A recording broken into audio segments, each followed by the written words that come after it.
is Mark Davey, and me and the team are going to talk a deep dive on digital asset management, specifically around governance. Now, there are different types of governance. When you go for a dive, you need your buddy partner, you need to have your oxygen, you need to make sure that you're protected from sharks and fiery coral that rips your back, or you look at it as if you're playing with the ducks in the bath. And sadly, we see too many ducks and not enough deep dives into the deep, dark sea. So today we're going to walk through and hopefully convince you all that governance is not a dirty word, and that indeed it is a prima facie for getting digital asset management right.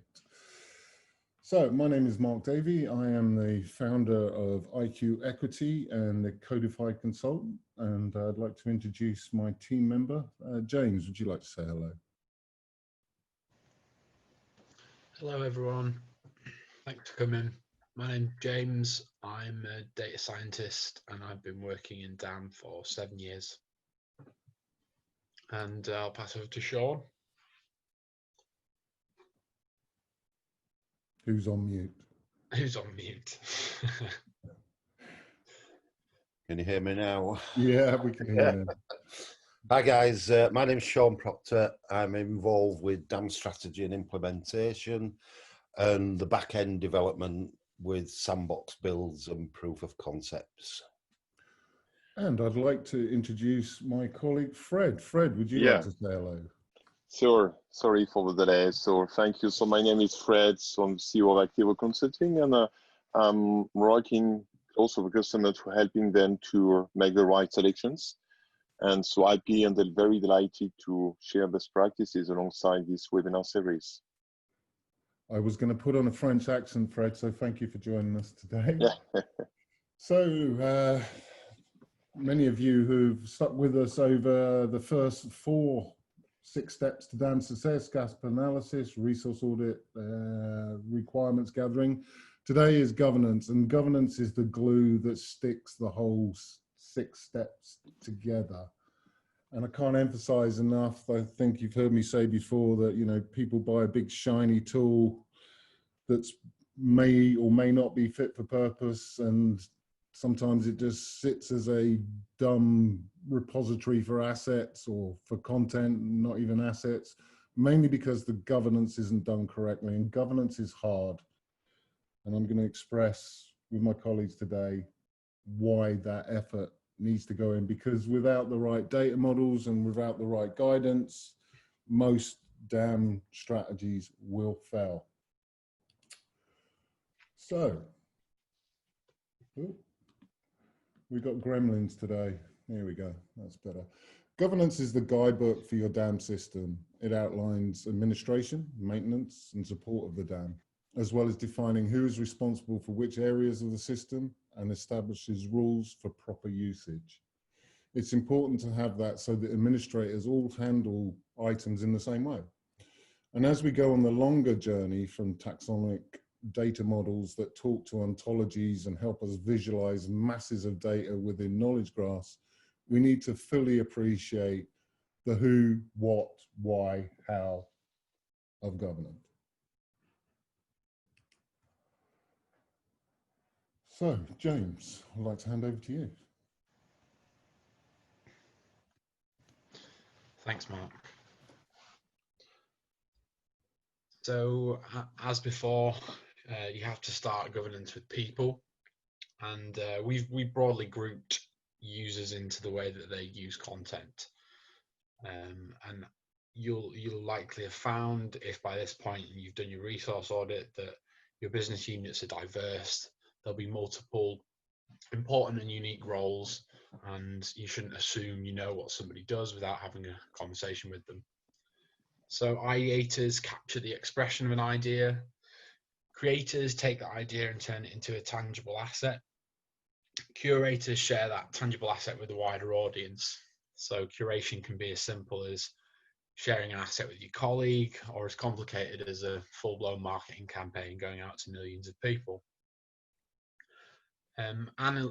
Analyzers gain insights from the audience on how well your asset has been received. And then you also need to think about archiving. So what happens to your asset in perpetuity? We tend to find that the focus is mainly on creation and curation, but we recommend that you consider the whole asset lifecycle. An asset doesn't just pop into existence as a finished piece. There's ideation, discussion, and meaning behind its production. And similarly, it doesn't end once you've shared an asset. You need to think about how you can build on a successful campaign, how you can archive and protect assets for 10, 20 years, how you can dispose of things properly, how you can ensure that you don't come into any rights management issues in the future. Thanks, Mark. Yeah, no problem, Jonathan. So just to encapsulate, this is our audience, the ideators, the creators, the curators, the archive and the analysis that's around this, and have them in mind whenever you are looking at the problems behind the firewall. Usually people have forgotten. Technology purchases really go as deep as they should on the people level, as I've mentioned before, certainly on the workflows, the systems and the processes. And in that mix, a lot of very useful data is missed. So going back to the gap analysis, the resource audit and the requirements, you're gathering data at the same time that you're building out a governance document, for want of a better word. And then that document, as much as possible, should be translated into the technology purchase. What can be automated? What makes it easier for people to understand? I have the correct rights, I have the correct formats, I can transcode to this, to that platform, I can integrate with the systems I want to do. And again, this is part of looking at the bigger picture of governance. Obviously, we see data model mismatch, and when people are forgotten, the data models are not as effective as they could be, which causes a lot of confusion, more importantly, a negative user experience. And if too many people have a negative user experience, the system doesn't get used. They use other systems, or they find a way to circumvent all the hard work that you're doing at the governance level. Governance steering committee is critical. As you go through the process of looking at the gaps and the resources, you start to see the necessity sometimes for change management. And something like that needs to be mandated, and mandates can take time. But if you gather the data and you have the serious questions with the steering committee and the input from the subject matter experts, you get a better approach to the whole strategy. So although it's the fourth step in our process, it's actually runs concurrently with every other bit of analysis that you're doing. And also, you break down the silos by involving the governance steering committee and your stakeholder group. So, Fred, yeah, content. Yeah, for sure. And I think if you are following us in the beginning, maybe remember this slide, which is certainly one of my best, because it just means much more than anything else regarding customers' requirements. Especially when we are thinking about a DAM system, one of the things with great intent is to protect the content based on permissions, and which looks like something easy to do, but it's not so as it is, and especially regarding some new DAM systems. So really take the time to check that such enhancements and such feature. The next one is, of course, the file type, and we knew that today the media is super rich, so it's not only some small JPEGs, you have some very complex video files. Just yesterday, just a new format for the H.266, as for example, or very high resolution, especially if you are working for fashion or luxury.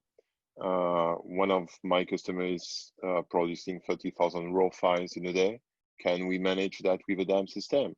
And the next topic, which is really at the top of the ranking, is the workflow, because as we are seeing since the beginning, DAM, of course, is this repository of truth for the organization. But at one time in 2020, you need to go one step further, and especially using this content through marketing campaigns and to get approval of the assets in the whole organization. So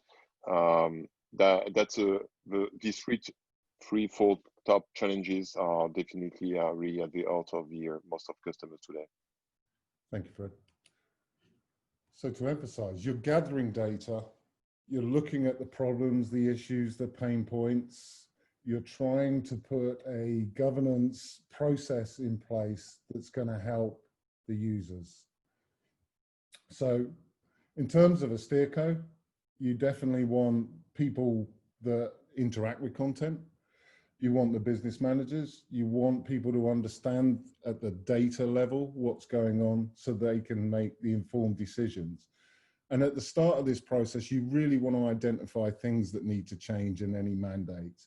And certainly with the stakeholders and the SteerCo, you want to make sure that the people that are sitting around the table with you discussing these issues for everybody at the enterprise level have as much chops in the game as possible. Now, we do see a lot of people sitting around the table who don't necessarily have the technical expertise. They have business expertise, but may not understand, you know, the significance and the amount of data that can be harnessed all the way down the life cycle, the content life cycle, you know, from an end-to-end process. This is the job of the SteerCo. This is where you want them to really understand the power of metadata and what metadata can do. So we use self-assessment with the stakeholders and with the SteerCo, and we aggregate information to try and get the best around the table, or indeed educate them about what the processes are and what they need to understand in order to help everybody with this. Sure. Okay, just a quick overview before we dig a bit deeper. Governance is, it's an enterprise-wide infrastructure made up of policies, standard operating procedures and practices, which are all used to ensure an organisation's immediate and future regulatory, legal, risk, environmental and operational requirements. Governance controls everything around a successful dam operation. For example, who does the dam serve and what is its purpose? Policies around data ethics, rights, roles and permissions, file naming conventions, which are very often underestimated. Metadata standards control vocabularies and taxonomies all the way through to archiving and disaster recovery. Maintaining and adhering to a governance program should be ongoing and a fundamental business activity. It's a structure you design and implement for your dam solution. It encompasses your policy development, taxonomy, which is a classification of assets, and metadata, which is information about a particular asset. And it's a plan you put in place regarding the creation, use, and distribution of that information. So let's dig a bit deeper into the many areas of governance. Mark? So, the what, the how, the who, the why. The purpose statement should address the following. What is the core focus of the dam? Who does the dam serve? What is and what's not important to house in the dam itself? What are you hoping to achieve? How will it benefit your organization? Who are the main people that need to be involved? Why are you doing it now? How will this ensure your approach to dam is viable, not just in the mean term, but the long term? So you're looking at how to handle users. You might be asking questions about file naming conventions, whether something's in-house or whether it can be used for the auto-population of metadata, for instance. The rules for creation of collections and categories and endpoints, and defining your exploration and archiving policy all falls within the purpose statement signed off by the SteerCo.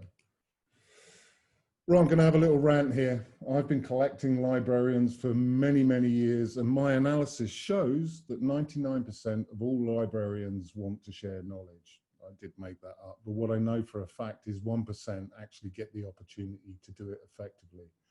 And I think we can all agree that knowledge, curated by knowledge, is by far the easiest route to take on the difficult questions. I'm sick and tired of just seeing librarians as taggers, keyworders, not really curating the experiences. And that's what they're really good at. They're fabulous at recognizing the need, not just for content, not just for metadata, but the knowledge transfer that takes place in that, the relationships that happen at the asset level, because we're using metadata. And the next frontier of the web is metacognition. It will be the beating heart of the semantic web when metadata becomes parametadata and we go on these long journeys all the way up to knowledge graphs and master data management. Fred, you had something to say there, I believe. Yeah, for sure. I think that's a great point. In every DAM project I'm used to play during the last years, it's all about the librarians and the DAM manager. And it's very important for the SteerCo and all the organization to understand that they have the history of a company at one time. And at the end of the day, it's something we'll see later on, whatever the technology you have behind, they have really adhered to create all these informations. So really like your picture. This is exactly the place some of them are working in. And so, yeah, it's definitely very important, just as a manager. And maybe something I can add also is, I would say that in the US, in the UK, it's just like as a tradition. It's something I'm also suffering on my side, especially in France, as for example, because people are not so used to get such people asking why I have to pay them. Why? Because you just want to, your DAM needs to work. So it's, but definitely a good point. Yeah, and I'd like to rage against the machine that says the machines are coming and they're going to make the librarians unemployed with artificial intelligence and machine learning. It's meta crap in and meta crap out. So really, you know, without the librarians looking at the data models, fine tuning the knowledge, then the AI can come in and it can really help speed up the process, identify unique points that maybe weren't identified before. So praise to the librarians. So I'd just like to quote Dr. Tedros Adhanom, Director General of the World Health Organization. And he says, we're not just fighting an epidemic, we are fighting an infodemic. Fake news spreads faster and more easily than a virus and is just as dangerous. It's why the WHO is working with big search and media companies like Google, Facebook, Twitter, YouTube, you name it. James, I believe you've got something to say about this.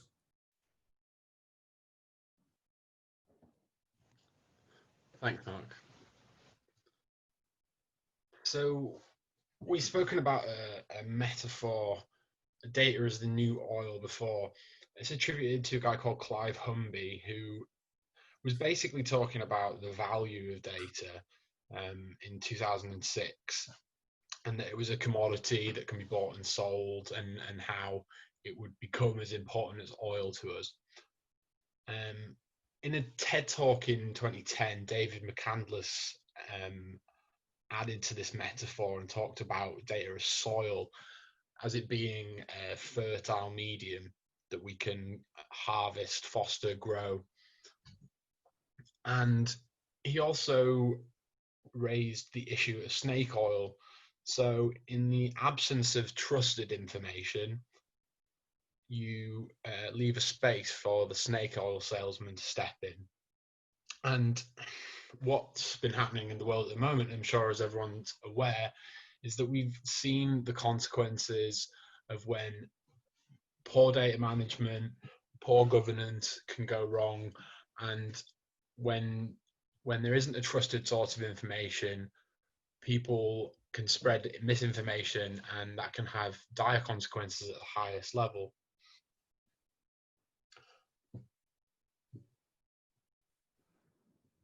We're moving on. John. Oh, sorry. Say again, sorry, Mark. Have you done? Yeah. Thank you. Yeah, good point. Oil linked data, you know, this is the corporate, this is where the money is. Soil, where you share with the wider community, and we're all fighting snake oil and fake news, to James's point.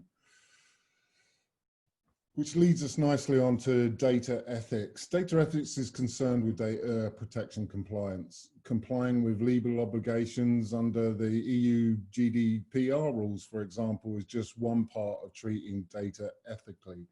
And I'd like to flag up the brilliant work that's done by the Open Data Institute. There's a link there, and they regularly update a data ethics canvas where they're looking at internal data ethics, artificial intelligence, machine learning data ethics, distribution and model releases and HIPAA forms, censorship and misrepresentation, the digitization and representation of digital material, for instance, ethics around defamatory, offensive and obscene materials.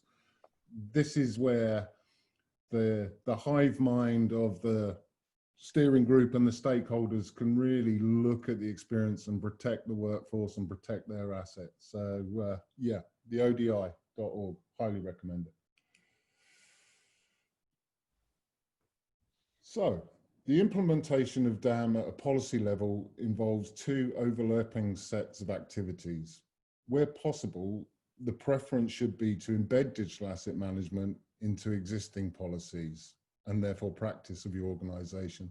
This will help reduce resistance to adopting digital asset management as a core and integrated function of your work. Having addressed the integration of digital asset management into your organization at a strategic and procedural level, it's important to provide policy frameworks that ensure the stakeholders in the organization understand how it will impact all of our work. So, rights management, over to you, James.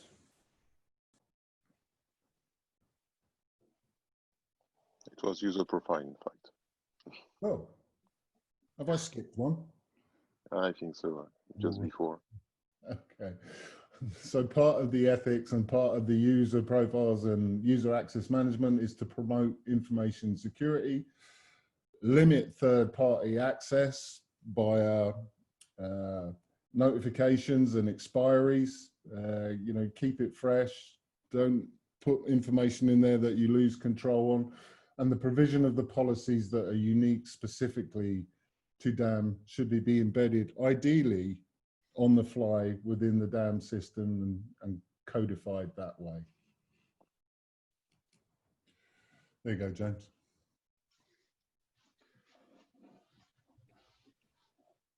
I was going to speak about the rights, roles and permissions, I think, actually, Mark, sorry. I'm having a bad day. Yeah. Right, so what are the things you need to look at in rights management? There are two levels of rights management within DAM. There's the ability to embed certain rights management as metadata fields and metadata standards, looking at license expiry and distribution rights and maybe some IP and copyright or copyleft. Looking at the types of destinations and device rights fall into this, and maybe some agency relationships. However, and this is what we find that's usually not out of the box, is digital rights management, where they really looking not just at model release for photography, but what's in the photography. You know, if there's a picture of a supermodel sitting on the couch, do you have the rights to expressly distribute that into different countries, onto different devices, onto billboards, onto TV? this is where you need a higher level of rights management that's not usually out of the box for a DAM system. Fred, did you have a comment on that? Yeah, for sure, and especially maybe for the user profile, it's also very important because one thing I can tell you is today when you have to map your user with the Active Directory of a company, it can be a challenge, definitely, and all DAM systems are not really equal at that stage. Regarding the user rights, it's true that today, I will say it's a little bit weak, in fact. Okay, you have some good integration, just like Fadel, Imatag, some technology like this, but out of this type of integration, I will say that most of the time, I'm a photographer, and every time the advice I can share with the customers is just you have some IPTC things you can manage copyrights. Maybe this is the first step, but alongside the DAM system after, it's a little bit a challenge because I see more and more so people downloading the files outside of the DAM, and if you're just try to follow the life cycle of the assets, you can find the picture outside of the DAM. So how you can control that? It's a real challenge today, and especially for the brand consistency of the customers. It's I would say not all DAM systems I've got the good answer for such a feature. Yeah, I agree. Another one of your expertise, Fred. Yeah, this one is this one is definitely maybe one of the most important when you're starting a DAM project. Of course, you can really start from far away and say, okay, I've got my images, uploading everything I will see later on, and maybe I can trust the AI, and at the end it will be a disaster. The naming convention is really at the heart of your workflow, and I can give you a couple of use cases, just like as for example for e-retailers I'm working with since a couple of time now. I have to manage products, okay, because more and more now DAM projects are also PIM projects. And with a PIM project, you have a data model with hundreds and hundreds of fields. And in a PIM, a product is a picture, asset links, and descriptions. And of course, the name of the product is very important. You have different part of the name, which is description, the EN code, the dimension of your product, etc. And it's very important to be able to manage them inside the DAM. So you have to think, because you are starting from DAM, so you have to think about something else. Also, I discovered today that in some DAM system, you are not allowed to get more than 100 characters. So how you can do it? And vendor says, but why? Because customers needs to get a naming convention for the PIM system. So that's typically this type of use case is very important today. And whatever you are doing, you have to start. And maybe the one thing I can add is, based on the naming convention, you can also drive automation. So you can use the naming convention to drive starting projects, etc. And you can also drive it to auto-populate metadata if done correctly. Yeah. And the use of acronyms is kind of codified to your data models. This is we're starting to see more growth of this in the DAM industry, actually, and vendors should do more along those lines, because it really does, as companies become more data-centric, then the power of metadata and capturing that metadata in vocabularies, etc., is critical. Yeah. So,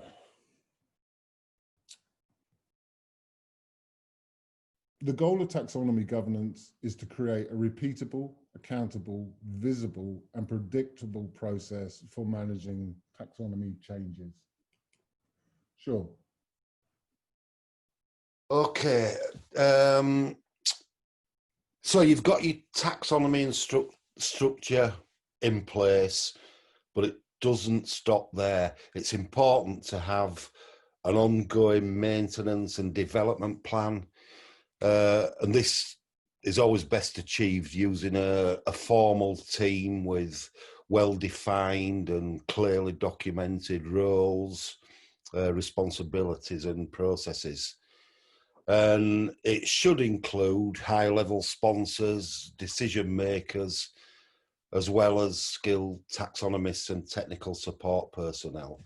However, top-down decisions made around taxonomy, and indeed dam operations in general, can, or maybe always, have a negative impact on user buy-in simply because they don't consider the end user perspective.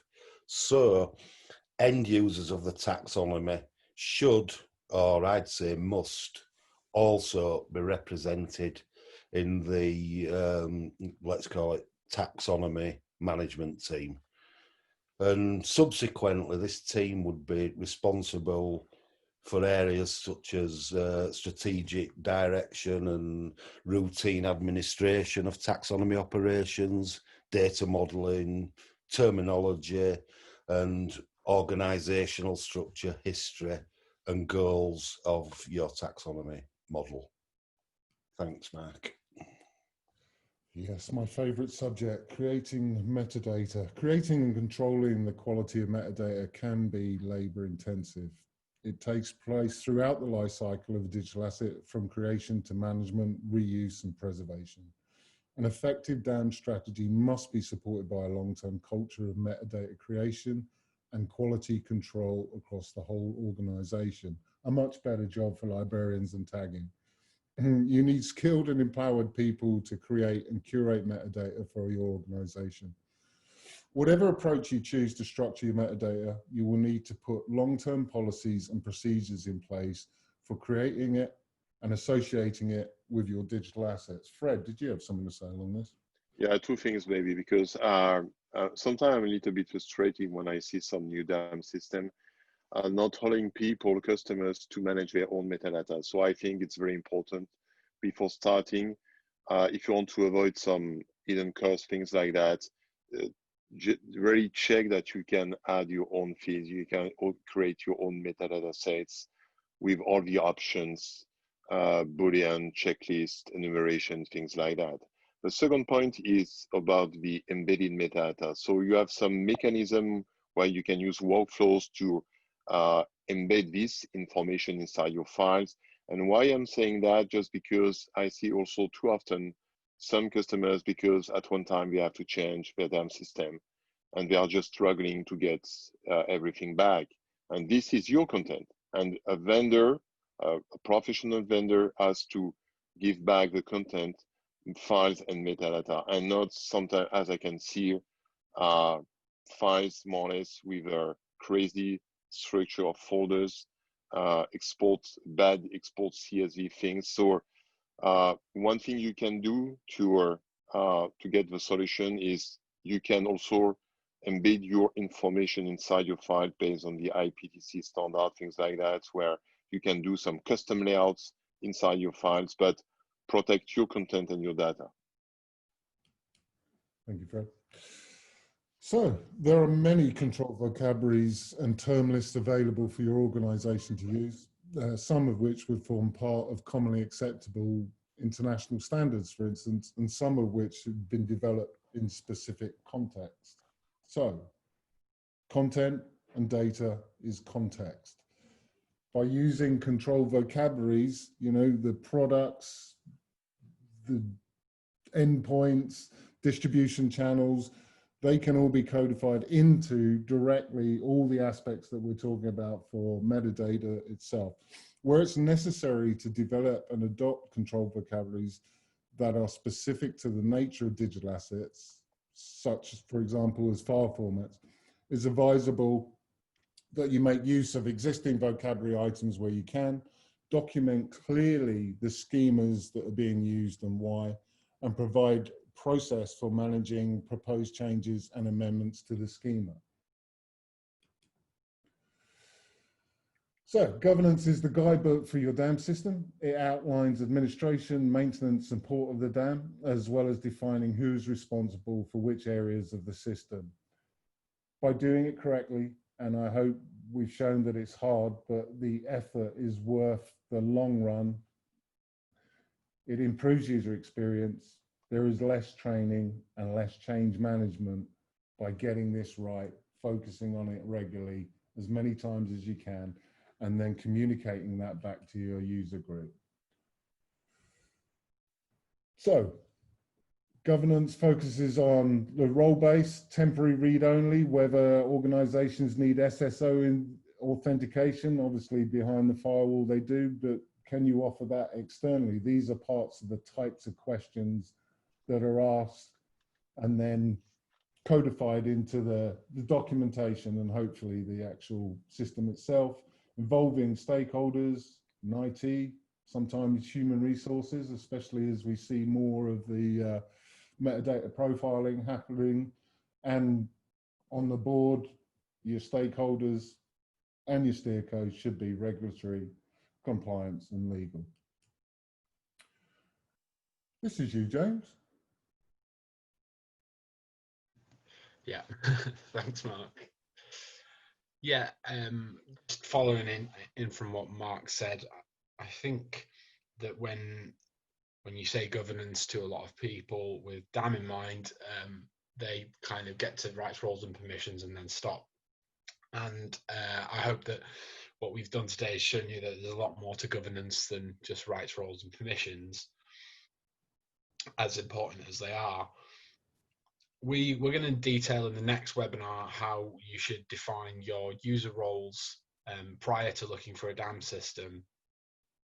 And from that solid starting point, other governance issues follow more easily, such as asset level security. So basically, who gets to see what. What we're seeing increasingly is a lack of sort of seeing the bigger picture, a lack of cross-platform permissions. So rather than create a few roles on the DAM and have done with it, think about how you manage things externally, permissions, rights, digital rights, as Mark detailed, how you utilize things like SSO in the transfer of data between platforms. So I'm an agency creative. Can I sign onto the DAM? Can I also get onto the PIM? Can I see everything that I need to see? The key is that rights, roles and permissions should be an extension of the governance policies your company already have. The two should be conducive to each other and should grow as your requirements change. Thanks, Mark. Agree, James. And obviously, what are you trying to achieve with your taxonomy and your control vocabularies? You want advanced search and filters and facets. You want text indexing. You want the librarians to curate the experience and the knowledge through their knowledge and their experience. And then maybe then artificial intelligence will come into its own. Think of the stakeholders. Look at the content users as people, ideators, creators, curators, archive and analysis, bring in the domain architects, break the silo with master data management, and if all else fails, call procurement in. So just to reiterate, there are 6 steps to DAM success. Governance is critical. Sorry, we've gone over time today. That's partly my fault and a late Frenchman. We would look forward to seeing you guys on the 21st of July, where we will be deep diving use case scenarios. Thank you very much for your time today. Appreciate it. Thanks, guys. Thank you. Thank you. Bye-bye.